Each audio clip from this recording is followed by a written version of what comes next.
പ്രിയ വികാരിയച്ഛ, നമ്മുടെ മാത്യു ചുരവടിയിൽ അച്ഛൻ, അതുപോലെ തന്നെ നമ്മുടെ കൊച്ചച്ഛൻ ചെറിയക്കച്ഛൻ,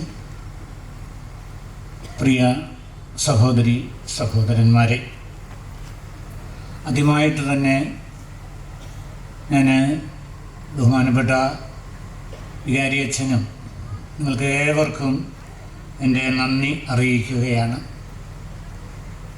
ഈ നോയമ്പിൻ്റെ ആദ്യ ദിനങ്ങളിൽ തന്നെ നിങ്ങളോടൊപ്പം ഈ വെള്ളിയാഴ്ച കർത്താവിൻ്റെ പീഡാനുഭവ മരണത്തെക്കുറിച്ച് ചിന്തിക്കുന്നതിനും ചില ആശയങ്ങൾ പങ്കുവയ്ക്കുന്നതിനും കിട്ടിയതായ ഈ അവസരത്തിന് ദൈവത്തിന് നന്ദി പറയുന്നു. പ്രിയപ്പെട്ടവരെ, വലിയ നോയമ്പ് അത്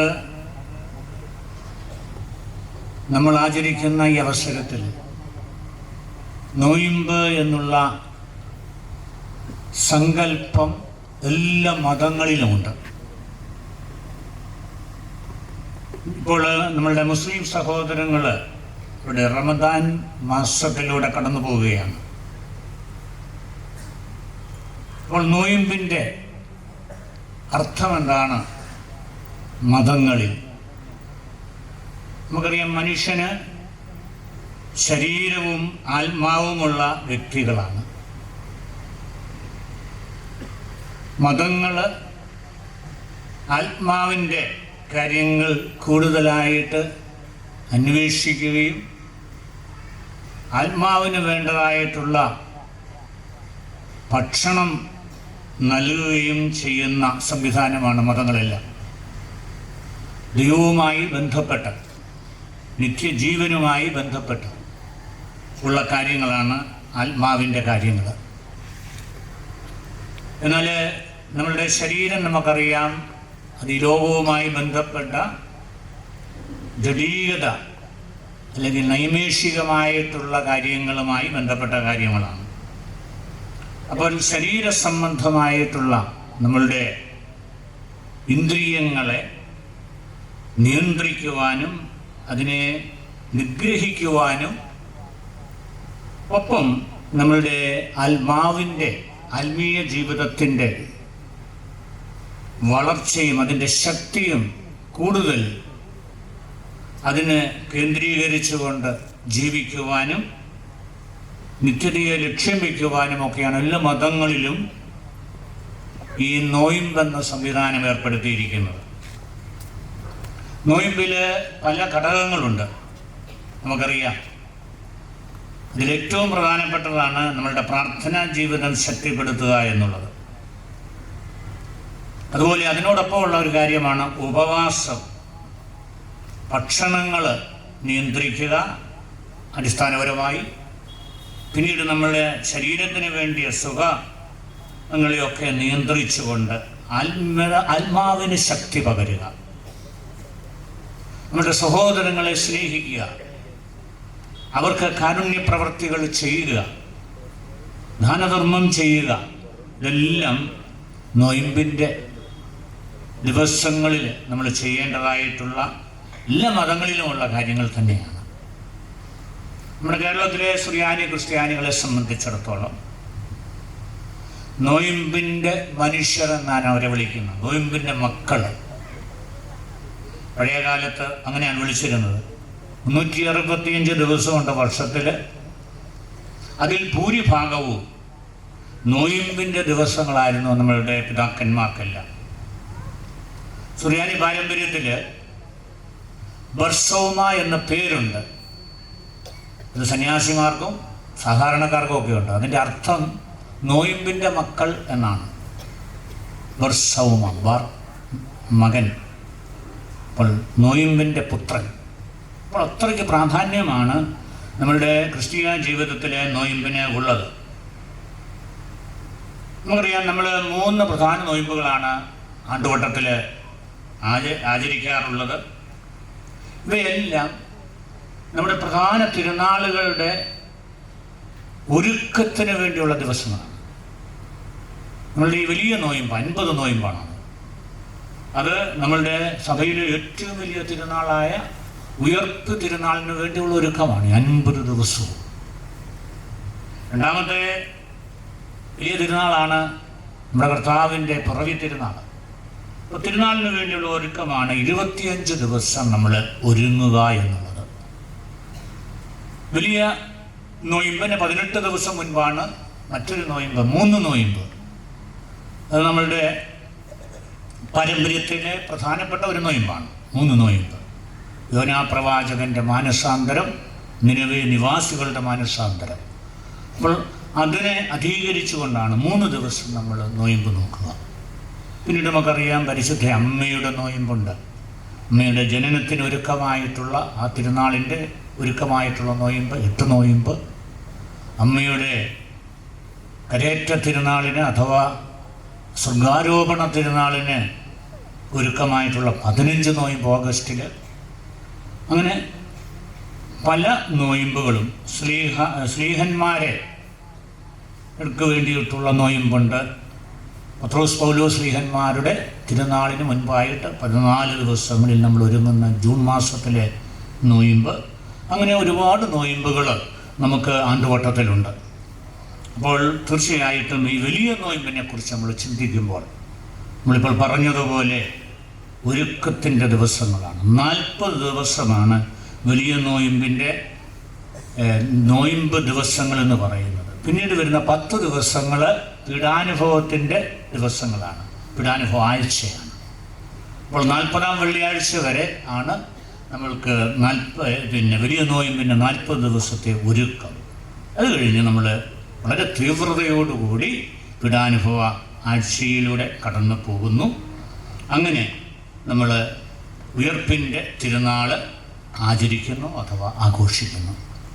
അപ്പോൾ ഈ 40 ദിവസത്തെ നോയമ്പ് എന്ന് പറയുന്നത് നമ്മുടെ ബൈബിളിൽ നോക്കുമ്പോൾ പ്രധാനമായിട്ടും 3 പേര് ഈ നോയമ്പ് നോറ്റതായിട്ട് നമുക്കറിയാം. പഴയ നിയമത്തിലെ 2 പ്രധാന വ്യക്തികളാണ് മോശയും ഏലിയായും.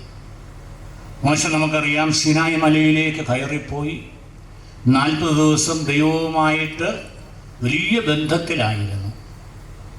അവിടെ വെച്ച് മോശ ആ 40 ദിവസം ഉപവാസത്തിലും പ്രാർത്ഥനയിലും ദൈവവുമായി ബന്ധപ്പെട്ടുകൊണ്ട്, ദൈവത്തെ മുഖാമുഖം കണ്ടുകൊണ്ട്, ദൈവവുമായി സംസാരിച്ചുകൊണ്ട് ആ നോയമ്പ് നോറ്റു. അതിൻ്റെ അന്ത്യത്തിലാണ് ഇസ്രായേൽ ജനത്തിന് നിയമം ലഭിക്കുന്നത്. മോശയുടെ നിയമമാണത്, ഏറ്റവും അവർക്ക് പ്രധാനപ്പെട്ട നിയമമാണ്. അപ്പോൾ മോശയുടെ നിയമം ലഭിച്ചത് ഈ 40 ദിവസത്തെ നോയമ്പ് മോശ സീനായി മലയുടെ മുകളിൽ വെച്ച് നോറ്റത് കൊണ്ട് ലഭിച്ചതാണ്. അതുപോലെ തന്നെ ഏലിയാ പ്രവാചകൻ 40 ദിവസം ഉപവാസത്തിലും പ്രാർത്ഥനയിലുമായിരുന്നു. അതിൻ്റെ അന്ത്യത്തിലാണ് പ്രവാചകന് സ്വർഗത്തിലേക്ക് ഉടലോടെ അഗ്നിരഥത്തിൽ എടുക്കപ്പെടുവാനായിട്ട് കഴിഞ്ഞത്. പിന്നീട് നമ്മൾ പുതിയ നിയമത്തിലേക്ക് വരുമ്പോൾ 40 ദിവസം ഉപവാസമനുഷ്ഠിച്ചത് നമ്മുടെ കർത്താവ് തന്നെയാണ്. നമ്മുടെ കർത്താവ് യൂദയാ മരുഭൂമിയിലേക്ക് പരിശുദ്ധാത്മാവിനാൽ നയിക്കപ്പെട്ടു. അവൻ മാമോദീസായിൽ ആത്മാവിനെ സ്വീകരിച്ചുകൊണ്ട് മരുഭൂമിയിലേക്ക് പോയി 40 ദിവസം അവിടെ ഉപവാസത്തിലും പ്രാർത്ഥനയിലുമായിരുന്നു തൻ്റെ പരസ്യ ജീവിതത്തിന് മുൻപായിട്ട്. അപ്പം അതിനുള്ള ഒരുക്കമായിരുന്നു. തൻ്റെ വലിയ ദൗത്യം, തൻ്റെ പിതാവ് തന്നെ ഏൽപ്പിച്ച ദൗത്യം നിർവഹിക്കുവാനായിട്ട് 40 ദിവസം ഉപവസിച്ച് ഒരുങ്ങിയ നമ്മുടെ കർത്താവ്. അപ്പോൾ ഇതെല്ലാം നമുക്ക് വലിയ മാതൃകയാണ്. നമ്മുടെ മുമ്പിൽ 3 മാതൃകകൾ. പ്രിയപ്പെട്ടവരെ, 50 ദിവസം സഭാമക്കൾ നോയമ്പ് നോക്കുമ്പോൾ സഭയിലെ വലിയ തിരുനാൾ ആഘോഷത്തിനായിട്ടുള്ള ഒരുക്കമാണ്, ഉയർപ്പിൻ്റെതായിട്ടുള്ള ഒരുക്കം. ഈ തിരുനാളിനായി 50 ദിവസങ്ങൾ ഒരുങ്ങുന്നത് എങ്ങനെയാണ് എന്ന് നമുക്ക് അറിയാം. അത് കർത്താവിൻ്റെ ഉയർപ്പിൻ്റെ ആഘോഷത്തിന് വേണ്ടി ഒരുങ്ങുമ്പോൾ തീർച്ചയായിട്ടും ഈ 50 ദിവസവും നമ്മൾ കടന്നു പോകേണ്ടത് കർത്താവിൻ്റെ പീഡാനുഭവത്തിനും മരണത്തിലും പങ്കുചേർന്നുകൊണ്ടായിരിക്കണം. ഇന്ന് നമ്മൾ കുരിശിൻ്റെ വഴി നടത്തിയതൊക്കെ അതിൻ്റെ ഭാഗമാണ്. നമ്മുടെ ശരീരവും മനസ്സും ആത്മാവുമെല്ലാം ഒരുങ്ങണം ഈ തിരുനാളിന് വേണ്ടിയിട്ട്. നമ്മുടെ ഉള്ളിലെ തിന്മകളെ, പാപത്തിൻ്റെ കറകളെ എല്ലാം കഴുകി ശുദ്ധീകരിക്കുവാനായിട്ട് ഈ നോയമ്പിൻ്റെ കാലത്ത് നമുക്ക് കഴിയണം. അതിന് കഴിയണമെങ്കിൽ കർത്താവിൻ്റെ പീഡാനുഭവ മരണത്തിൽ പങ്കുചേരുകയാണ്. അപ്പോൾ തീർച്ചയായിട്ടും ആ നോയമ്പ് എന്ന് പറയുന്നത് ഒരു തപസ്സായിരിക്കണം, പ്രായശ്ചിത്തത്തിൻ്റെ ദിനങ്ങളായിരിക്കണം. നമ്മുടെ കർത്താവിൻ്റെ പീഡാനുഭവ മരണത്തിലൂടെ നമ്മൾ കടന്നു പോകുമ്പോൾ ആ നോയമ്പിൻ്റെ ദിനങ്ങൾ ത്യാഗത്തിൻ്റെ ദിനങ്ങളാക്കി നമുക്ക് മാറ്റുവാനായിട്ട് കഴിയണം. നമ്മുടെ കർത്താവിൻ്റെ കുരിശിനോട് നമ്മൾ താതാത്മ്യപ്പെടുകയാണ്. കുരിശിൻ്റെ വഴിയൊക്കെ അതിൻ്റെ ഭാഗമാണ്. നമ്മുടെ കുരിശുകളും എടുത്തുകൊണ്ട് ആ ക്രൂശിതനായ കർത്താവിനെ അനുഗമിക്കുക. അങ്ങനെ ചെയ്യുമ്പോൾ നമുക്ക് ഉയർപ്പിൻ്റെ മഹത്വം, ഉയർപ്പിൻ്റെ പ്രത്യാശ, ഉയർപ്പിൻ്റെ സമാധാനം ഒക്കെ ഉയർപ്പ് തിരുനാളിൽ അനുഭവിക്കുവാനായിട്ട് സാധിക്കും. അതാണ് ഉചിതമായ രീതിയിൽ 50 നോയമ്പ് ആചരിക്കുക എന്ന് പറയുന്നത്. പണ്ട് കാലങ്ങളിൽ നമ്മളുടെ പൂർവീകന്മാർ പേതൃത്വ ദിനത്തിൽ നമ്മുടെ അമ്മച്ചിമാരൊക്കെ മീൻചട്ടിയൊക്കെ കഴുകി കമത്തി വയ്ക്കും. പിന്നെ അത് എടുക്കുന്നത് നോയമ്പ് വിടലിൻ്റെ ദിവസം, ഉയർപ്പ് ദിവസമാണ്. നമുക്കറിയാം, ഞങ്ങളുടെ നാട്ടിലൊക്കെ ദുഃഖശനിയാഴ്ച എനിക്ക് പറയുന്ന ഒരു പേരുണ്ടായിരുന്നു. ഇപ്പോഴല്ല, ഒന്ന് രണ്ട് തലമുറയ്ക്ക് മുൻപ് ദുഃഖശനിയാഴ്ചയ്ക്ക് പറയുന്ന പേര് മീൻതീനി ശനിയാഴ്ചയാണ്. എന്താണെന്ന് ചോദിച്ചാൽ, ദുഃഖശനിയാഴ്ച രാവിലെ ക്രിസ്ത്യാനികളെല്ലാവരും കൂടെ അടുത്തുള്ള തോടുകളിലും ആറുകളിലും വെള്ളക്കെട്ടിലുമെല്ലാം പോയി അവിടെ എല്ലാം കലക്കി മീനെല്ലാം പിടിച്ചുകൊണ്ട് വരും. അപ്പോൾ ദുഃഖശനിയാഴ്ച ഒരു ഉച്ചയാകുമ്പോഴത്തേക്കും മീനുകളൊക്കെ വീടുകളിലെത്തും. അപ്പോൾ തന്നെ കറി വെക്കുകയാണ് പല രീതിയിൽ. എന്നിട്ട് എല്ലാവരും അത് അപ്പം തന്നെ കഴിക്കുകയാണ്. അപ്പോൾ ദുഃഖശനിയാഴ്ച ഉച്ച കഴിഞ്ഞ് ഈ മീനെല്ലാം കൂടെ കഴിക്കുക. അതുകൊണ്ട് മീൻ തീനി ശനിയാഴ്ച എന്നാണ് ഉച്ച ശനിയാഴ്ചയ്ക്ക് പണ്ട് പറഞ്ഞിരുന്നത്. ഇപ്പം ആരും പറയാറില്ല. ഇപ്പോൾ പണ്ടത്തെ കാലം എന്ന് പറഞ്ഞാൽ അതികഠിനമായ നോയമ്പ് ഈ 50 ദിവസം അവരനുഷ്ഠിക്കുകയാണ്. അപ്പം അതിൻ്റെ അവസാനം ഒന്ന് മീൻ കഴിക്കണം. അങ്ങനെ അങ്ങ് നോയമ്പ് വീടുന്നതിന് തൊട്ട് മുമ്പായിട്ട് ഇവർ കഴിക്കുവാനായിട്ട് ആരംഭിക്കും. അപ്പോൾ അവർക്ക് അത് മനസ്സിനെ ഒന്ന് നിയന്ത്രിക്കാനായിട്ട് സാധിക്കത്തില്ല, അതും കഴിച്ചു പോകും. അപ്പോൾ അങ്ങനെയാണ് അക്കാലങ്ങളിലൊക്കെ പാലും പാലിൻ്റെ ഉൽപ്പന്നങ്ങളുമൊക്കെ വർജിച്ചുകൊണ്ട് കഠിനമായ നോയമ്പ് നോറ്റിരുന്ന തലമുറകളാണ് നമുക്ക് മുൻപ് ഉണ്ടായിരുന്നത് എന്നുള്ള സത്യം നമുക്ക് ഓർമ്മിക്കാം. അപ്പോൾ 50 ദിവസം അങ്ങനെ നോയമ്പ് നോക്കുമ്പോൾ തീർച്ചയായിട്ടും അവരുടെ വലിയ അനുഗ്രഹങ്ങൾ അവർക്ക് ലഭിക്കുന്നു. ആ അനുഗ്രഹങ്ങളുടെയൊക്കെ ഫലമായിട്ടാണ് നമുക്ക് ലഭിച്ചിരിക്കുന്ന ദൈവ കൃപ ഇക്കാലത്തേത് എന്ന് നമുക്ക് ഓർമ്മിക്കാം. നമുക്കറിയാം, എല്ലാ കുടുംബങ്ങളിലും നോയമ്പിൻ്റെ ഈ അരൂപി നമ്മുടെ കഴിഞ്ഞ തലമുറകളിൽ ഉണ്ടായിരുന്നു എന്നുള്ള സത്യം. ഇനി നമുക്ക് നോയമ്പിൻ്റെ ഈ അർത്ഥങ്ങളിലേക്ക് ഒന്ന് കടന്ന് ചിന്തിക്കുവാനായിട്ട് സാധിക്കട്ടെ. നോയമ്പിൻ്റെ പ്രാർത്ഥനകളിൽ നിരന്തരം നാം ചൊല്ലുന്നതായിട്ടുള്ള ഒരു ആശയമാണ് നോയമ്പ് ശത്രുവായ പിശാചിന് എതിരായ തോൽക്കാത്ത ആയുധമാണ്. എന്നുപറഞ്ഞാൽ വളരെ ശക്തമായ ആയുധമാണ് നോയമ്പ്. പിശാചിന് നമ്മളുടെ ഏറ്റവും വലിയ ശത്രുവാണ് പിശാചിനെതിരായിട്ടുള്ള ആയുധം. പിശാച് നമ്മളുടെ രക്ഷയ്ക്ക് എതിരായിട്ട് നിൽക്കുന്നവനാണ്. നമ്മളെ പാപികളാക്കി നമുക്ക് ശിക്ഷ നേടിത്തന്ന് നമ്മളെ നരകത്തിന് അർഹരാക്കുവാനായിട്ട് എപ്പോഴും ഒരു സിംഹത്തെപ്പോലെ അലറി നടക്കുകയാണ് അവസരത്തിന് വേണ്ടിയിട്ടവൻ എന്നാണ് ബൈബിൾ നമ്മളെ പഠിപ്പിക്കുന്നത്. അപ്പോൾ ദൈവം നമ്മളെ രക്ഷിക്കുവാനായിട്ട് പദ്ധതിയിടുമ്പോൾ ആ പദ്ധതിയെ പൊളിച്ച് നമ്മെ തെറ്റുകാരാക്കി നരകത്തിൽ എറിയുവാനായിട്ട് നിരന്തരം പ്രവർത്തിക്കുന്നവനാണ് സാത്താൻ. അവൻ്റെ ലക്ഷ്യം പ്രാപിക്കുവാൻ പിശാച് ആദ്യം ചെയ്യുക നമ്മളെ പ്രലോഭനത്തിൽ ഉൾപ്പെടുത്തുക എന്നുള്ളതാണ്. എന്ന് പറഞ്ഞാൽ തെറ്റ് ചെയ്യുവാനായിട്ട് നമ്മളെ പ്രേരിപ്പിക്കുകയാണ്. തുടർന്ന് നമ്മൾ അതിൽ പരാജയപ്പെട്ടാൽ നമ്മൾ പാപത്തിൽ വീഴുന്നു, ശിക്ഷാർഹരാകുന്നു, നാം നിത്യനാശത്തിലേക്ക് പോകുന്നു. ബൈബിൾ പഠിപ്പിക്കുന്നു നമ്മളെല്ലാവരും പാപം ചെയ്ത് ശിക്ഷാർഹരായിരിക്കുന്നു എന്നുള്ളത്. പൗലോസ് ശ്ലീഹ തൻ്റെ റോമർക്കുള്ള ലേഖനത്തിൽ പഠിപ്പിക്കുന്നതായിട്ടുള്ളൊരു സത്യമാണ്. പൗലോസ് ശ്ലീഹ തന്നെ പറയുകയാണ്, ഞാൻ പാപിയാണ് എന്ന്. ശ്ലീഹ തന്നെ അത് വിസ്തരിച്ച് അത് വിവരിക്കുന്നുണ്ട്. ശ്ലീഹ പറയുകയാണ്, ഞാൻ പാപത്തിന് വിൽക്കപ്പെട്ട ജഡീകനാണ് എന്ന്. ജഡത്തിൻ്റെ പ്രവൃത്തികളാണ്, ശരീരത്തിൽ നിന്ന് ഉത്ഭവിക്കുന്നതായിട്ടുള്ള ജഡത്തിൻ്റെ തിന്മ പ്രവൃത്തികളാണ് ഞാൻ ചെയ്യുന്നത്. അത് നമ്മളെ പാപത്തിലേക്ക് നയിക്കുകയാണ്. പൗലോസ് തുടരുകയാണ്, എൻ്റെ ശരീരത്തിൽ നന്മ വസിക്കുന്നില്ല എന്ന് പൗലോസ് പറയുകയാണ്. എന്നിൽ തിന്മയും അന്ധകാരവും അതിൻ്റെ ശക്തിയും നിറഞ്ഞിരിക്കുന്നു. അതുകൊണ്ട് പൗലോസ് പറയുകയാണ്, എൻ്റെ ഉള്ളിൽ ഒരു യുദ്ധം നടക്കുകയാണ്.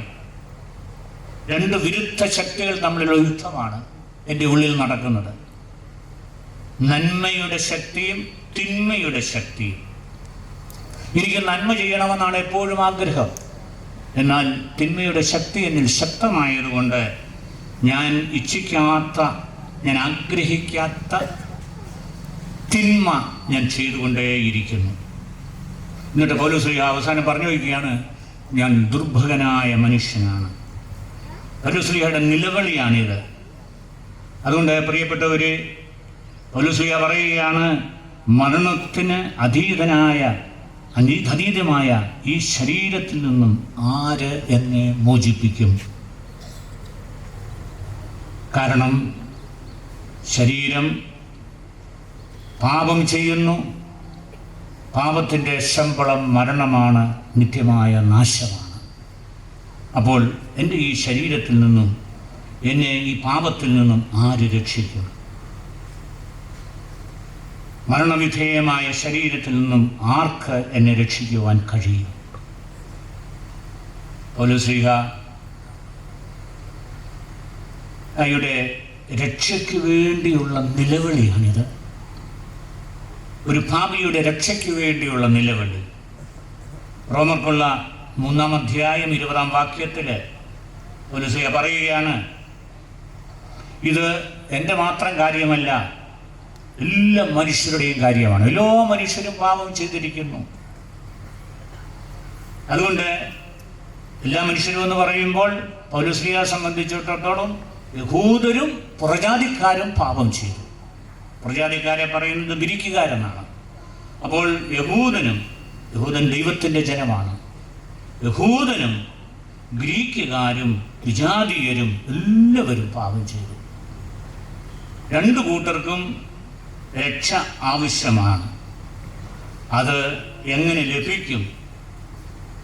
രണ്ടു കൂട്ടരും രക്ഷപ്പെട്ടിട്ടില്ല എന്ന് വളരെ കൃത്യമായിട്ട് പൗലോസ്ലീഹ പറയുകയാണ്. കാരണം എന്താണെന്ന് ചോദിച്ചാൽ പൗലോസ്ലീഹ വിവരിക്കുന്നുണ്ട്, യഹൂദനെ സംബന്ധിച്ചിടത്തോളം അവന് മോശയുടെ നിയമം ഉണ്ടായിരുന്നു. യഹൂദന് മോശയുടെ നിയമം നൽകപ്പെട്ടിരുന്നു. എന്നാൽ ആ നിയമം ഇസ്രായേൽ ജനം അനുസരിക്കുവാനായിട്ട് തയ്യാറായില്ല. ആ നിയമം അനുസരിച്ചാൽ അവൻ ജീവനിലേക്ക് രക്ഷപ്പെടും, നിത്യരക്ഷ അവന് ലഭിക്കും. എന്നാൽ ഇസ്രായേലിൻ്റെ ചരിത്രത്തിൽ ഒരിക്കലും ഇസ്രായേൽ ജനം ആ മോശയുടെ നിയമം അനുസരിച്ച് ജീവിച്ചിട്ടില്ല. അതുകൊണ്ട് പൗലോസ്ലീഹ പറഞ്ഞു വെക്കുകയാണ്, ഈ മോശയുടെ നിയമം ഒരിക്കലും പാലിക്കപ്പെടാതെ പോകുന്നത് കൊണ്ട് ഇസ്രായേൽ ജനത്തിന് രക്ഷയില്ല,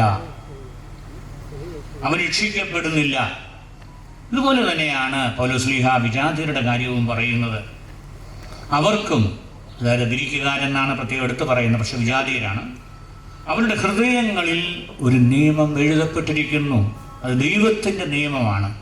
അതിന് പറയുന്നതാണ് പൗലോസ്ലീഹ മനസ്സാക്ഷിയുടെ നിയമം അനുസരിക്കുന്നതുകൊണ്ട് ആരും രക്ഷിക്കപ്പെടുന്നില്ല. ദൈവമാണ് നമ്മളെ നീതീകരിക്കുന്നത്. അപ്പോൾ നമ്മളുടെ പാപങ്ങൾ പരിഹരിച്ച് കുറ്റങ്ങളെ ക്ഷമിച്ച് നമ്മളെ നീതീകരിക്കുവാൻ കഴിവുള്ള ഒരാൾ മാത്രമേ ഉള്ളൂ, അത് ദൈവമാണ്. അപ്പോൾ രണ്ടു കൂട്ടർക്കും, ഇസ്രായേലിനും പുറജാതിക്കാർക്കും എല്ലാം നിയമം പാലിക്കുന്ന കാര്യത്തിൽ അവർ പരാജയപ്പെട്ടു. അതുകൊണ്ട് ഒരു രക്ഷ അവർക്ക് തീർച്ചയായിട്ടും ഈ നിയമം പരാജയപ്പെട്ടിടത്ത് വേണം.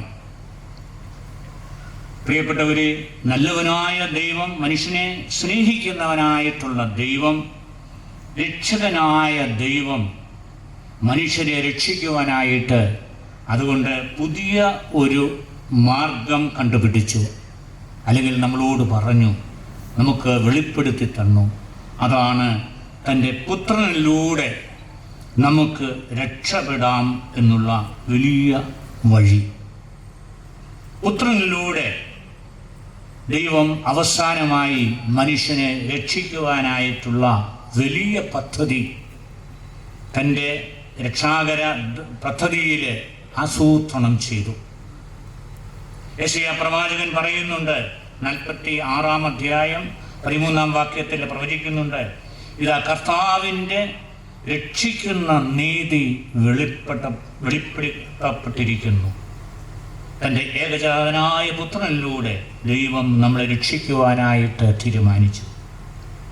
യേശുക്രിസ്തു എന്ന ആ ദൈവപുത്രൻ നമ്മെ രക്ഷിക്കുവാൻ നമ്മെപ്പോലെ ഒരു മനുഷ്യനായിട്ട് അവതരിച്ചു.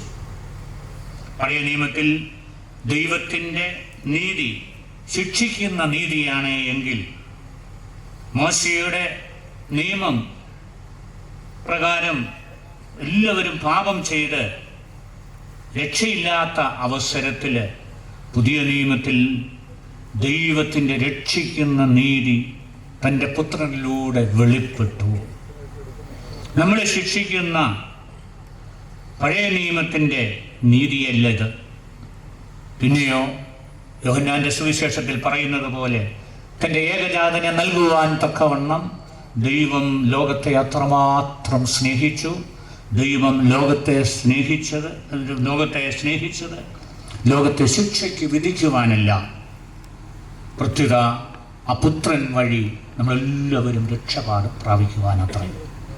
അപ്പോൾ പ്രിയപ്പെട്ടവരെ, ദൈവത്തിൻ്റെ ഈ പുതിയ നൂതനമായ പദ്ധതി അത് തൻ്റെ പുത്രനിലൂടെ നമ്മൾ പാപിയാണെങ്കിൽ തന്നെയും കർത്താവ് നമ്മളെ രക്ഷിക്കുവാനായിട്ട് തിരുമനസ്സായി. ഇത് ദൈവത്തിൻ്റെ പ്രവൃത്തിയാണ്. ദൈവത്തിൻ്റെ നമ്മോടുള്ള സ്നേഹത്തിൻ്റെ വലിയ പ്രവൃത്തി. ദൈവത്തിൻ്റെ 3 ആളുകളും ഈ രക്ഷാകര കർമ്മത്തിൽ പങ്കുചേരുന്നുണ്ട്. അതാണ് ബൈബിൾ നമ്മളെ പഠിപ്പിക്കുന്നത്, സുവിശേഷം നമ്മളെ പഠിപ്പിക്കുക. പിതാവ് തൻ്റെ പുത്രനെ ഈ ലോകത്തിലേക്ക് മനുഷ്യനായിട്ട് അവതരിക്കുവാനായിട്ട് അയക്കുന്നു. പുത്രൻ തമ്പുരാൻ പിതാവിൻ്റെ ഹിതം നിറവേറ്റിക്കൊണ്ട് മനുഷ്യനായിട്ട് ഈ ലോകത്തിൽ പിറന്ന് നമുക്ക് വേണ്ടി മരിച്ചു. നമ്മുടെ പാപത്തിൻ്റെ പരിഹാരത്തിന് വേണ്ടി മരിച്ചു. നമ്മെ രക്ഷിക്കുവാൻ പുത്രൻ മനുഷ്യാവതാരം ചെയ്തുകൊണ്ട് നമുക്ക് വേണ്ടി അവൻ മരിക്കുകയാണ്. പരിശുദ്ധ അമ്മയുടെ ഉദരത്തിൽ പരിശുദ്ധാത്മാവിനാലാണ് അവൻ ഗർഭസ്ഥനായത്. അവൻ പുൽക്കൂട്ടിലാണ് ജനിച്ചത്.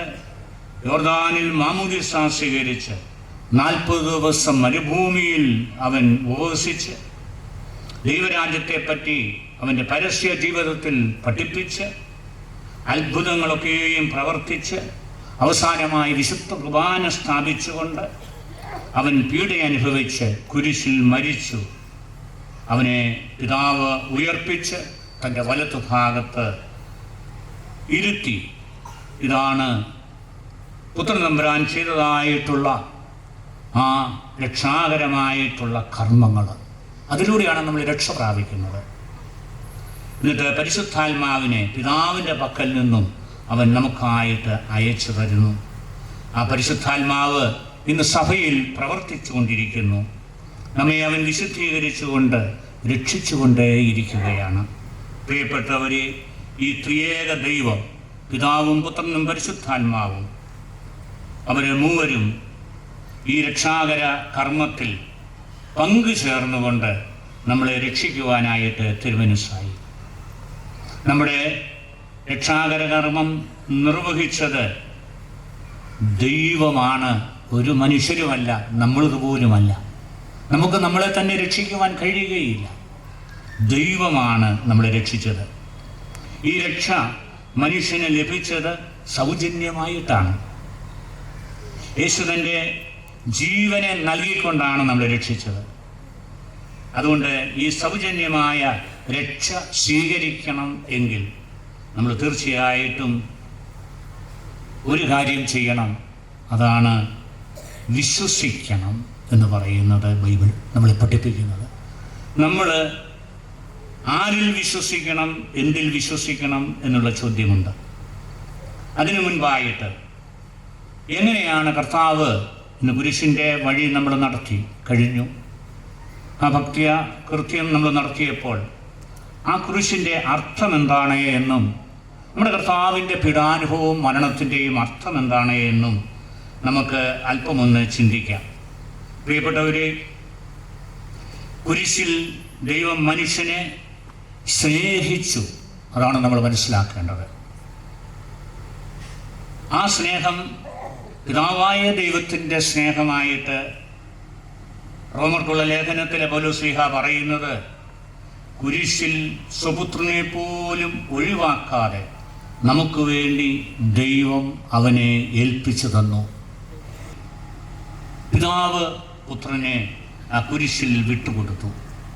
പുത്രൻ തമ്പുരാനെ കുറിച്ച് പൗലോസ്ലീഹ റോമർക്കുള്ള ലേഖനത്തിൽ പറയുന്നത്, നാം പാപികളായിരിക്കെ ക്രിസ്തു നമുക്കായി കുരിശിൽ മരിച്ചു എന്നാണ്.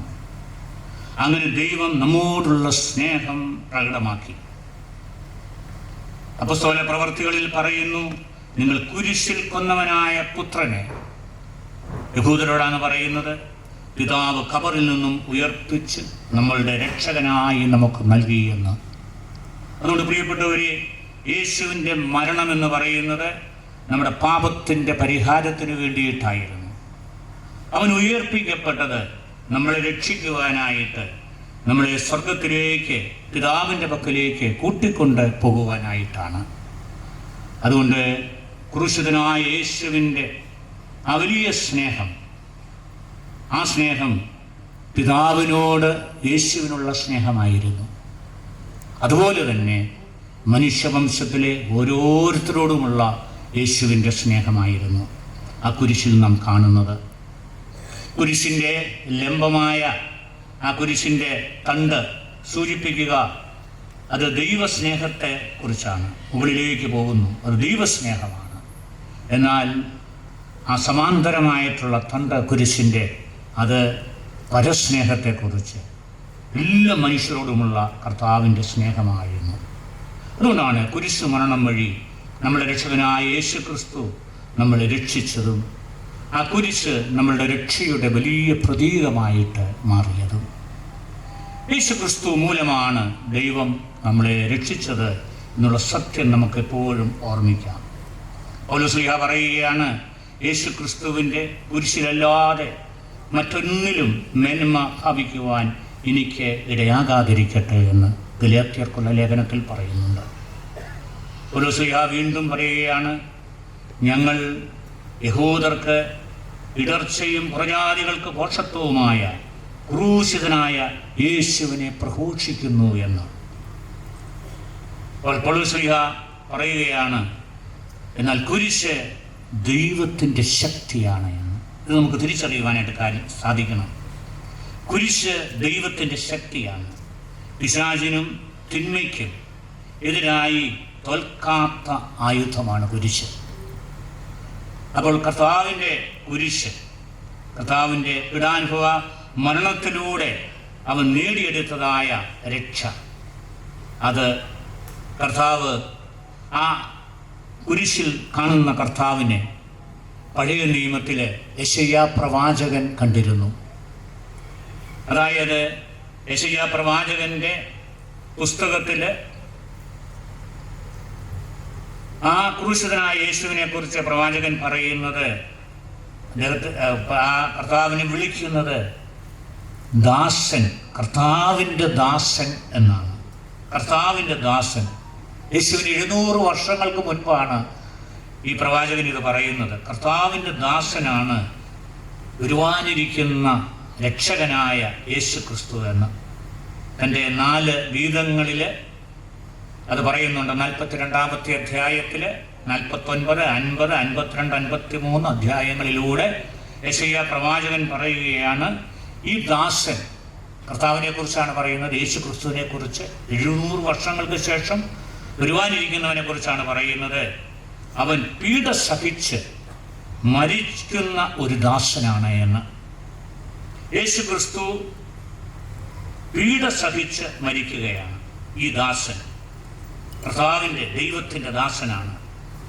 അവൻ്റെ അമ്മയുടെ ഉദരത്തിൽ വെച്ച് തന്നെ ദൈവം അവനെ വിളിച്ചു എന്ന് യെശയ്യാ പറയുകയാണ്. പരിശുദ്ധാത്മാവിനാൽ അവൻ അഭിഷേകം ചെയ്യപ്പെട്ടു. ജനതകൾക്ക് നീതി ലഭിക്കുവാനായിട്ട് അവൻ തൻ്റെ ജീവിതത്തെ സമർപ്പിച്ചു. അതുകൊണ്ട് ജനതകൾക്ക് അവൻ ഒരു ഉടമ്പടിയും പ്രകാശവുമായി തീർന്നു എന്ന് യെശയ്യാ അവിടെ പറയുന്നുണ്ട്. അപ്പം ദാസൻ വഴി രക്ഷയുണ്ടാകും എന്നുള്ള വലിയ സന്ദേശം യെശയ്യാ പ്രവാചകൻ പറയുന്നു. സകല രാജാക്കന്മാരും പ്രഭുക്കന്മാരും അവൻ്റെ മുൻപിൽ സാഷ്ടാംഗം പ്രണമിക്കും. ഈ ദാസൻ ഏറ്റവും വെറുക്കപ്പെട്ടവനും നിന്ദിതനും ആണ്. നിന്നയിൽ നിന്നും തുപ്പലിൽ നിന്നും അവൻ്റെ മുഖം തിരിച്ചില്ല എന്ന് യേശുവിൻ്റെ പീഡാനുഭവ വേളയിലെ ആ അനുഭവത്തെക്കുറിച്ച് പറയുകയാണ്. അവൻ്റെ മുഖത്ത് തുപ്പി, അവൻ ആ തുപ്പലിൽ നിന്നും മാറി അവൻ്റെ മുഖം മാറ്റിയില്ല എന്ന് പറയുകയാണ്. ഈ ദാസൻ ജനത്തിൻ്റെ പാപം ഏറ്റെടുത്തു എന്നാണ് യെശയ്യാ പറയുന്നത്. പാപപരിഹാര ബലിയായി തൻ്റെ ജീവനെ സമർപ്പിച്ചു എന്ന് ഇവിടെ പറയുന്നു. അവന് രൂപഭംഗിയില്ല, ഗാംഭീര്യമില്ല,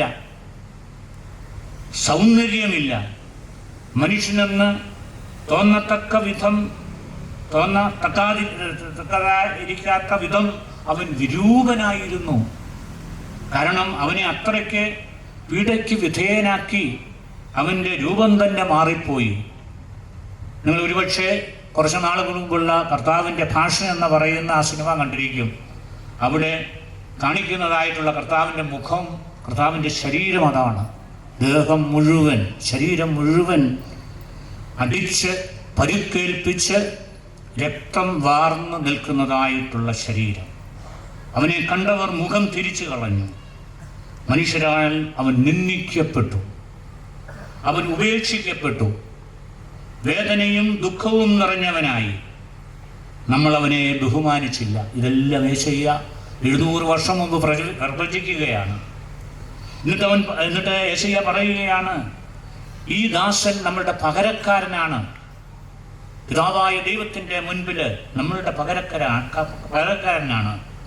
നമ്മുടെ വേദനകൾ അവൻ സഹിച്ചു, നമ്മുടെ ദുഃഖങ്ങൾ അവൻ ചുമന്നു. നമ്മുടെ അതിക്രമങ്ങൾക്ക് അവൻ മുറിവേൽക്കപ്പെട്ടു. അവൻ്റെ മേലുള്ള ശിക്ഷ നമുക്ക് രക്ഷയായി. അവൻ്റെ ക്ഷതങ്ങളാൽ നാം സൗഖ്യം പ്രാപിച്ചു. നമ്മുടെ അകൃത്യങ്ങൾ കർത്താവ് അവൻ്റെ മേൽ ചുമത്തി. അവൻ മർദ്ദിക്കപ്പെട്ടു, പീഡിപ്പിക്കപ്പെട്ടു, എങ്കിലും ഉരിയാടിയില്ല. അവർ യാതൊന്നും സംസാരിച്ചില്ല. അവൻ നമുക്ക് വേണ്ടി പീഡ അനുഭവിക്കുകയായിരുന്നു. നമ്മളുടെ പാപമെല്ലാം അവൻ്റെ മേൽ ചുമത്തപ്പെട്ടു. അവൻ നമുക്ക് വേണ്ടി പീഡ അനുഭവിച്ചു. എന്നിട്ട് പറയുകയാണ് യെശയ്യാ, ജനത്തിൻ്റെ തിന്മകൾ അവൻ വഹിച്ചു, അനേകരുടെ പാപഭാരം അവൻ പേറി, അവരുടെ അതിക്രമങ്ങൾക്കായി മധ്യസ്ഥം വഹിച്ചു. ദൈവത്തോട് മധ്യസ്ഥം വഹിച്ചു, നമ്മുടെ അതിക്രമങ്ങൾക്ക് വേണ്ടിയിട്ട്, നമ്മുടെ പാപങ്ങൾക്ക് വേണ്ടിയിട്ട്. ശിക്ഷാവിധിക്ക് അതീതനായി അവൻ എടുക്കപ്പെട്ടു എന്ന് പറഞ്ഞാൽ അവൻ മരിച്ചു എന്നാണ്.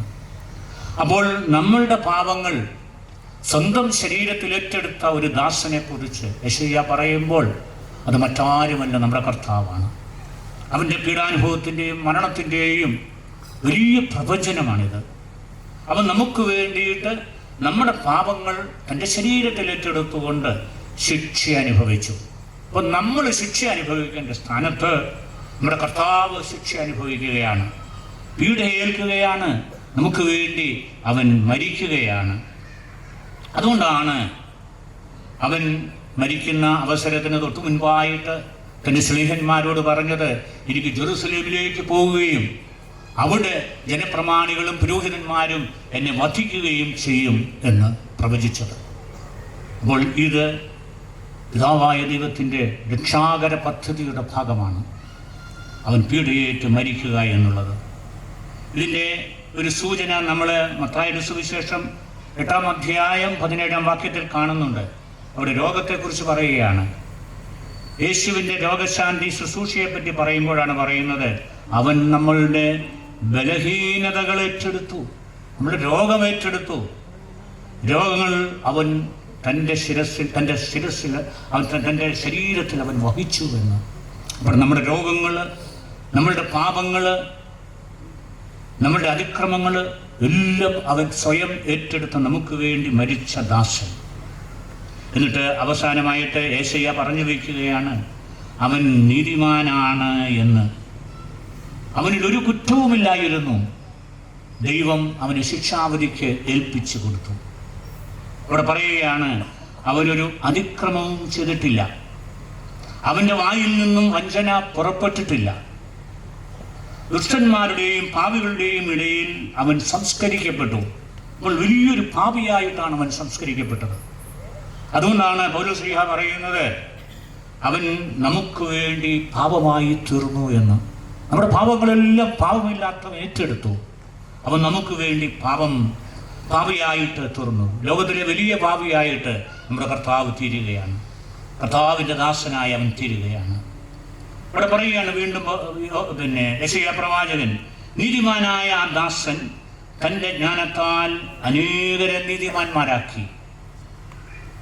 കൊലക്കുള്ള ആട്ടിൻകുട്ടിയെ പോലെ അവൻ കൊണ്ടുപോകപ്പെട്ടു. രോമം കത്രിക്കുന്ന മുൻപിൽ നിൽക്കുന്ന ആടുപോലെ അവൻ മൗനം പാലിച്ചു. അവൻ ഒരിക്കലും റിറ്റാലിയേറ്റ് ചെയ്തില്ല, അവൻ ഒന്നും ഉരിയാടിയില്ല, ഒന്നും ചോദിച്ചില്ല തിരിച്ച്. ഇത് പൂർണ്ണമായും അനീതിപരമായിട്ടുള്ള ഒരു വിചാരണയായിരുന്നു നമ്മുടെ കർത്താവിൻ്റേത്. അനീതിപരമായിട്ട് അവനെ കുറ്റത്തിന് ഏൽപ്പിക്കപ്പെട്ടു. അവൻ മരണശിക്ഷയ്ക്ക് വിധേയനായി.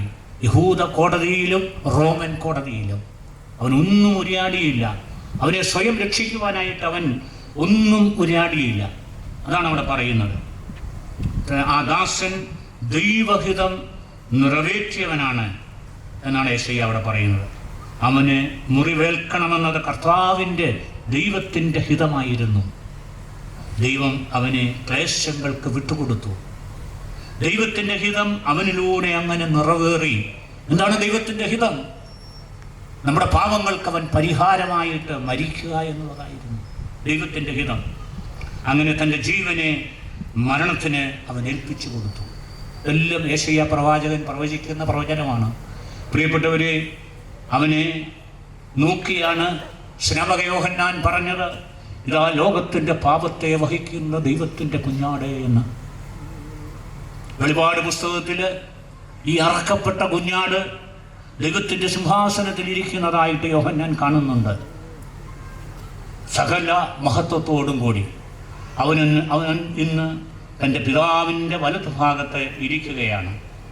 അതുകൊണ്ട് പ്രിയപ്പെട്ടവരെ, നമുക്ക് കരുണീയമായിട്ടുള്ള കാര്യം, നമുക്ക് കർത്താവ് നേടിത്തന്ന ഈ രക്ഷ, അവൻ്റെ ജീവൻ കൊടുത്തു തന്ന ഈ രക്ഷ, അതിൻ്റെ വില എത്രയാണ് എന്ന് നമ്മൾ മനസ്സിലാക്കണം. കർത്താവ് തന്നെ പറഞ്ഞു, ഞാൻ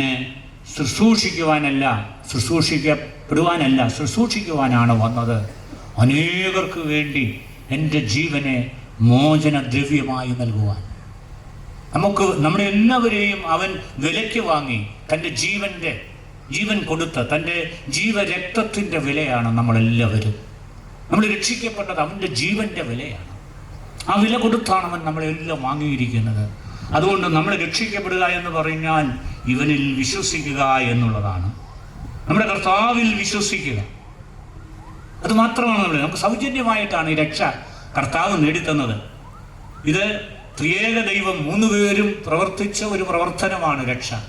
നമ്മളൊന്നും ചെയ്തിട്ടില്ല. നമ്മൾ 2 കൈയിൽ നീട്ടി അത് വാങ്ങുകയാണ്. അതെങ്ങനെയാണ് വാങ്ങുന്നത്? നമ്മൾ വിശ്വസിച്ചുകൊണ്ടത് വാങ്ങുകയാണ്. ഈ കർത്താവിൽ നമ്മൾ വിശ്വാസം അർപ്പിക്കണം എന്ന് വളരെ ശക്തമായിട്ട് ഈ ബൈബിൾ നമ്മളെ പഠിപ്പിക്കുന്നുണ്ട്. അതുകൊണ്ട് പ്രിയപ്പെട്ടവരെ, യോഹന്നാന്റെ സുവിശേഷത്തെ പല ഭാഗത്തായിട്ട് ആ കാര്യം പറയുന്നുണ്ട്. നമ്മൾ വിശ്വസിക്കണം.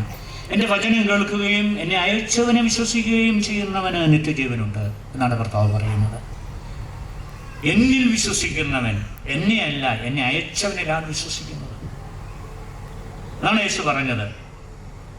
യോഹന്നാന്റെ സുവിശേഷം 7-ാം അധ്യായത്തിൽ പറയുന്നു, എന്നിൽ വിശ്വസിക്കുന്നവൻ പരിശുദ്ധാത്മാവിനെ സ്വീകരിക്കും. ഞാനാണ് പുനരുത്ഥാനവും ജീവനും, എന്നിൽ വിശ്വസിക്കുന്നവൻ മരിച്ചാലും ജീവിക്കും. അപ്പോൾ ഇതെല്ലാം കർത്താവ് പറയുമ്പോൾ യോഹന്നാന്റെ സുവിശേഷത്തിൽ നിന്ന് പ്രത്യേകം പറയുന്നത്, ആ നിത്യജീവൻ, ആ രക്ഷ നമുക്ക് ലഭിക്കുന്നത് നമ്മൾ വിശ്വസിക്കുമ്പോഴാണ്. ഈ കർത്താവിൽ, അവനെ അയച്ച പിതാവിൽ, അവൻ നൽകിയ പരിശുദ്ധാത്മാവിൽ നമുക്ക് വിശ്വസിക്കുവാനായിട്ട് സാധിക്കണം. യോഹന്നാന്റെ സുവിശേഷം 14-ാം അധ്യായത്തിൽ കർത്താവ് തൻ്റെ പിതാവിൻ്റെ പക്കലേക്ക് തിരിച്ചു പോകുന്നതിന് മുൻപായിട്ട് നമ്മളോട് പറഞ്ഞു, ശിഷ്യന്മാരോട് പറഞ്ഞു, ഇതാ ഞാൻ എൻ്റെ പിതാവിൻ്റെ അടുക്കിലേക്ക് പോകുന്നു, അവിടെ പിതാവിൻ്റെ ഭവനമുണ്ട്, ആ ഭവനത്തിൽ നിങ്ങൾക്ക് വേണ്ടി ഞാൻ വാസസ്ഥലം ഒരുക്കും, പിന്നെ വന്ന് നിങ്ങളെയും കൂട്ടിക്കൊണ്ട് ഞാൻ എൻ്റെ പിതാവിൻ്റെ ഭവനത്തിലേക്ക് പോകും. എത്രയോ സുന്ദരമായ വചനമാണ്, നമുക്കെല്ലാം പ്രത്യാശ നൽകുന്ന വചനമാണ്. നമ്മുടെ പരിശുദ്ധ പിതാവ് ഫ്രാൻസിസ് പാപ്പ രോഗശയ്യയിൽ ആണ്, നമ്മളെല്ലാം പ്രാർത്ഥിക്കുന്നുണ്ട്. പരിശുദ്ധ പിതാവ് ഈ വർഷത്തെ ജൂബിലി വർഷമായിട്ട് പ്രഖ്യാപിച്ചപ്പോൾ പറഞ്ഞത്, നമ്മളെല്ലാം പ്രത്യാശയുള്ളവരായിരിക്കണം. നമ്മളെല്ലാം കർത്താവ് സ്വർഗത്തിലേക്ക്, തൻ്റെ നിത്യജീവനിലേക്ക്, തൻ്റെ പിതാവിൻ്റെ ഭവനത്തിലേക്ക് കൊണ്ടുപോകാനായിട്ട് ഇരിക്കുന്നവനാണ്. ആ വാഗ്ദാനത്തിൽ നമ്മൾ വിശ്വസിക്കേണ്ടവരാണ്. അതാണ് വിശ്വാസം എന്ന് പറയുന്നത്. വിശ്വാസം എന്ന് പറയുന്നത് എല്ലാം കണ്ടിട്ടല്ല, കർത്താവ് പറഞ്ഞ കാര്യങ്ങളിൽ കർത്താവിൽ വിശ്വസിക്കുക, അവനെ അയച്ചത് പിതാവായ ദൈവമാണെന്ന് വിശ്വസിക്കുക, പരിശുദ്ധാത്മാവിൽ വിശ്വസിക്കുക. ഇന്നും സഭയിൽ നമ്മൾ രക്ഷയ്ക്ക് വേണ്ടി പ്രവർത്തിച്ചു കൊണ്ടിരിക്കുന്നത് പരിശുദ്ധാത്മാവാണെന്ന് വിശ്വസിക്കുക. ഈ വിശ്വാസമാണ് നമ്മളെ മുൻപോട്ട് നയിക്കേണ്ടത്. പ്രിയപ്പെട്ടവരെ, നമ്മുടെ കർത്താവിനെ പിശാച് പരീക്ഷിച്ചു. ഞാൻ അതിനെക്കുറിച്ചാണ് ഒരു കാര്യം കൂടി പറഞ്ഞു നിർത്തുകയാണ്. പിശാച് കർത്താവ് 40 ദിവസം ഉപവസിച്ച അവസരത്തിലാണ് അവൻ കർത്താവിൻ്റെ അടുക്കിലേക്ക് കടന്നു വന്ന് കർത്താവിനെ പരീക്ഷിച്ചത്. 40 ദിവസം ഉപവസിച്ചപ്പോൾ അവന് വിശന്ന അവസരത്തിൽ അവനോട് പറയുകയാണ്, ഈ അപ്പം നിനക്ക്, ഈ കല്ലുകളെ അപ്പമാക്കി മാറ്റി നിനക്ക് ഭക്ഷിക്കാമെന്ന്. അപ്പോൾ കർത്താവ് എന്താണ് പറഞ്ഞത്? കർത്താവ് അവനോട് പറഞ്ഞു, ശരീരത്തിൻ്റെ വിശപ്പ്, ശരീരത്തിൻ്റെ സുഖങ്ങൾ, അതുമാത്രമല്ല മനുഷ്യൻ, അതിൻ്റെ അപ്പുറത്തേക്ക് ദൈവത്തിൽ ആശ്രയിക്കണം. ദൈവത്തിൻ്റെ വചനം, ദൈവത്തിൽ ആശ്രയിക്കുക. ദൈവത്തെ മനുഷ്യന് വേണം എന്നാണ് കർത്താവ് പറഞ്ഞു വെച്ചത്.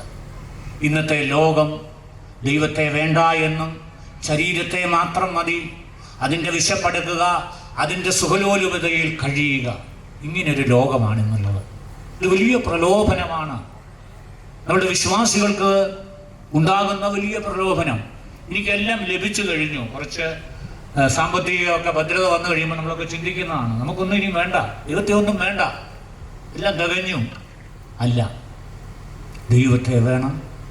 ദൈവത്തിൻ്റെ വചനങ്ങളെ മുറുകെ പിടിക്കണം, ദൈവത്തിൽ ആശ്രയിക്കണം എന്ന് ഈ പ്രലോഭനത്തിന് നമുക്ക് ഉത്തരമായിട്ട് കർത്താവ് പിശാചിന് കൊടുത്ത ഉത്തരം നമുക്ക് ലഭിക്കുകയാണ്.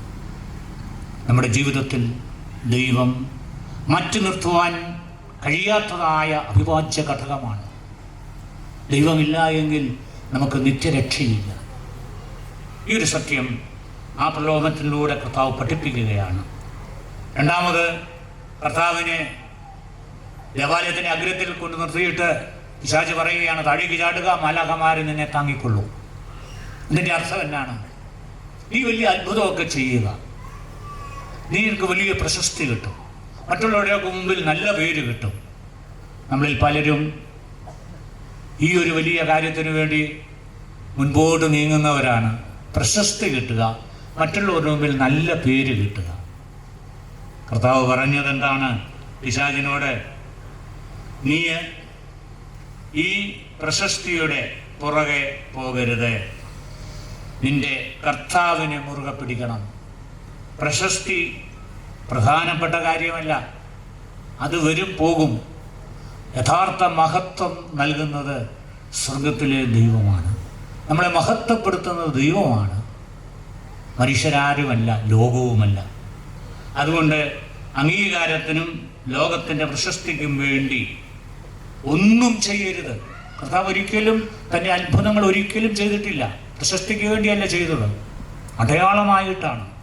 അതുകൊണ്ടാണ് ഹെറോദോസ് രാജാവിൻ്റെ മുന്നിൽ പോലും അവൻ നീ കുറച്ച് അത്ഭുതമൊക്കെ എന്നെ കാണിക്കാൻ പറഞ്ഞു. അവൻ്റെ മുൻപിൽ കൊണ്ടുവന്നപ്പോൾ കർത്താവ് ഒന്നും ചെയ്തില്ല. കർത്താവ് മൗനനായിട്ട് നിന്നു. കാരണം ഈ അത്ഭുതമൊക്കെ കാണിച്ച് അത്ഭുത പ്രവർത്തകനായിട്ട് വലിയ പ്രശസ്തി പ്രാപിക്കുവാനായിട്ട് നടന്നവനല്ല കർത്താവ്. തൻ്റെ പിതാവിന് വേണ്ടി മാത്രം, അവൻ്റെ മഹത്വത്തിന് വേണ്ടി മാത്രം അവൻ അത്ഭുതം പ്രവർത്തിച്ചവനാണ്. ഇതാണ് കർത്താവിൻ്റെ രണ്ടാമത്തെ ആ പ്രലോഭനത്തെ കർത്താവ് അതിജീവിച്ചത്. അങ്ങനെയാണ്. മൂന്നാമത്തെ പ്രലോഭനം നമുക്കറിയാം. ഒരു വലിയ മലയിലേക്ക് കൊണ്ടുപോയി പിശാച് പറഞ്ഞു, ഈ രാജ്യമെല്ലാം നിനക്ക് തരാം, ഈ ലോകത്തിലെ എല്ലാ സമ്പത്തും നിനക്ക് തരാം, നീ എന്നെ ആരാധിക്കുക. കർത്താവ് അവനോട് പറഞ്ഞു, ദൈവത്തെ ആരാധിക്കാവൂ, ദൈവത്തെ മാത്രമേ ആരാധിക്കാവൂ. കാരണം അതാ ആ ദൈവത്തിൽ മാത്രമാണ് എല്ലാ അധികാരവും ഇരിക്കുന്നത്. ദൈവം നൽകിയാൽ മാത്രമേ നമുക്ക് അധികാരമുള്ളൂ. അത് എവിടുത്തെ സഭയിലെയും ആകാം, സഭയ്ക്ക് വെളിയിലെയും ആകാം, ലോകത്തിലെയും ആകാം, രാഷ്ട്രങ്ങളിലെയും ആകാം, എല്ലാ അധികാരങ്ങളും ദൈവത്തിൻ്റെതാണ്. അപ്പോൾ ദൈവത്തെ ആരാധിക്കുക, അവനാണ് ആരാധനയ്ക്ക് യോഗ്യൻ, നീ അല്ല. അല്ലെങ്കിൽ അധികാരത്തിൻ്റെ പുറകെ ഒരിക്കലും നടക്കരുത്, അധികാരം കിട്ടുന്നതിന് വേണ്ടി നടക്കരുത്. ദൈവം അധികാരം നൽകുമ്പോൾ അത് നമുക്ക് മതി. അപ്പോൾ ദൈവത്തിൽ ആശ്രയിക്കുക. ദൈവമാണ് നമുക്ക് അധികാരം നൽകുന്നത്. നമുക്ക് എന്തെങ്കിലും അധികാരം, നമ്മുടെ കുടുംബങ്ങളിലൊക്കെ നമുക്ക് അധികാരമുണ്ട്. ഈ അധികാരമൊക്കെ എങ്ങനെയാണ് നമ്മൾ ഉപയോഗിക്കുന്നത് നമ്മൾ ചിന്തിക്കണം. ഈ അധികാരമൊക്കെ ദൈവത്തിൻ്റെ മഹത്വത്തിന് വേണ്ടി നമുക്ക് ഉപയോഗിക്കാനായിട്ട് സാധിക്കണം. പ്രിയപ്പെട്ടവരെ, അങ്ങനെ നോയിമ്പിൽ കർത്താവ് 40 ദിവസം നോയിമ്പ് നോക്കിയപ്പോൾ ആ നോയിമ്പിൽ പ്രലോഭനങ്ങളുണ്ടായി. ആ പ്രലോഭനങ്ങളെ അതിജീവിക്കാനുള്ള ആത്മീയ ശക്തി, നോയിമ്പിൻ്റെ ശക്തി കർത്താവിന് ലഭിച്ചു. അത് കർത്താവ് ഉപവാസത്തിലും പ്രാർത്ഥനയിലും ദൈവവുമായിട്ടുള്ള ബന്ധത്തിലും പിതാവുമായിട്ടുള്ള ബന്ധത്തിലുമായിരുന്നപ്പോഴാണ്. അങ്ങനെയാണ് കർത്താവ് തൻ്റെ പരസ്യ ജീവിതം ആരംഭിക്കുന്നത്. പരിശുദ്ധാത്മാവിൽ നിറഞ്ഞ് 40 ദിവസം ഉപവാസമൊക്കെ കഴിഞ്ഞ് കർത്താവ് ശക്തമായിട്ട് തൻ്റെ പിതാവിൻ്റെ രാജ്യത്തെക്കുറിച്ച് പ്രസംഗിക്കുവാനായിട്ട് ജനങ്ങളുടെ ഇടയിലേക്ക് ഇറങ്ങിപ്പോയി. കർത്താവ്, പ്രിയപ്പെട്ടവരെ, നമുക്ക് ആത്മീയമായി ശക്തി കിട്ടുവാൻ തീർച്ചയായിട്ടും ഈ 40 ദിവസത്തെ നോയിമ്പ് നമ്മളെ തീർച്ചയായിട്ടും ആത്മീയമായി ഉണർവുള്ളവരാക്കും, ശക്തിയുള്ളവരാക്കും, കർത്താവിൽ നിറഞ്ഞവരാക്കും. അപ്പോൾ തീർച്ചയായിട്ടും ഫലവത്തായ ഒരു നോയിമ്പ് ഇനിയുള്ള ദിവസങ്ങളിൽ നിങ്ങൾക്ക് ഞാൻ പ്രത്യേകമായിട്ട് നേരുകയാണ്. നമുക്കെല്ലാവർക്കും നമ്മളുടെ കർത്താവിൻ്റെ ആ വലിയ രക്ഷ അനുഭവിക്കുവാനായിട്ട് കഴിയട്ടെ. ഞാൻ സൂചിപ്പിച്ചതുപോലെ ഈ നോയിമ്പിൻ്റെ ദിവസങ്ങളിൽ കർത്താവിൻ്റെ പീഡാനുഭവ മരണത്തിലൂടെ നമുക്ക് കടന്നു പോകാം. നമ്മളുടെ കുരിശുകളെ നമുക്ക് എടുത്തുകൊണ്ട് ആ ക്രൂശിതനെ നമുക്ക് അനുധാവനം ചെയ്യുവാനായിട്ട് കഴിയട്ടെ. അങ്ങനെ ഫലപ്രദമായ ഒരു നോയിമ്പ് നിങ്ങൾക്ക് എല്ലാവർക്കും നേരുകയാണ്. ഞാൻ സമയമൊന്നും നോക്കിയില്ല, ഒരുപാട് കഴിഞ്ഞു പോയോ. ഓക്കെ, ഇതെല്ലാം നിങ്ങൾക്ക് എല്ലാവർക്കും ദൈവ കൃപ നേരുന്നു. നല്ലൊരു നോയിമ്പ് നിങ്ങൾക്ക് എല്ലാവർക്കും ഞാൻ ഫലപ്രദമായിട്ട് നോയിമ്പ് ആശംസിച്ചുകൊണ്ട് എൻ്റെ വാക്കുകളെ ചുരുക്കുന്നു. ഒപ്പം നമ്മുടെ പ്രിയപ്പെട്ട മാത്യു അച്ഛനും നിങ്ങൾക്ക് ഏവർക്കും ഞാൻ നന്ദി പറയുകയും ചെയ്യുന്നു. എന്നെ നിങ്ങളുടെ മുൻപിൽ ഇങ്ങനെ നിർത്തുവാനും നിങ്ങളുമായിട്ട് ദൈവവചനം അല്പസമയം പങ്കുവയ്ക്കുവാനുമായിട്ട് ദൈവം നമ്മളെല്ലാവരെയും സമൃദ്ധമായി അനുഗ്രഹിക്കട്ടെ.